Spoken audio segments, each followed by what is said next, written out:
Gusto mo bang makapag-ipon? Kung oo, tara na, simulan na natin.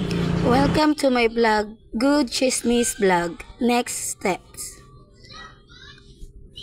Makinig po, may good chismis po ako i-share na maaaring makatulong at mag-enjoy. At the same time, pwede rin po kayong kumita ng pera at iba pa. Ano pa po ang hinihintay natin? Let's get started. Ano nga ba ang micro-savings? Ang micro-savings sa Cebuana ay kung saan pwede ka mag-open ng account pero hindi mo kailangan ang malaking pera. Sa halagang 50 pesos, initial deposit ay meron ka ng account plus 100 pesos para sa ATM card. Ano-ano po ba ang requirements? Ang requirements ay isang valid ID at ang iyong sarili. Dahil ma-fill up ka ng information about sa sarili mo and then your signature.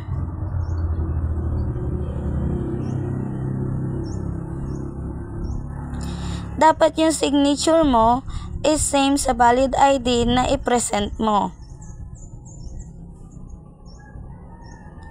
At kailangan mag-isip ka ng 6 number para sa PIN ng iyong ATM card and 4 numbers para sa i-change yung 4 numbers na ite-text sa'yo.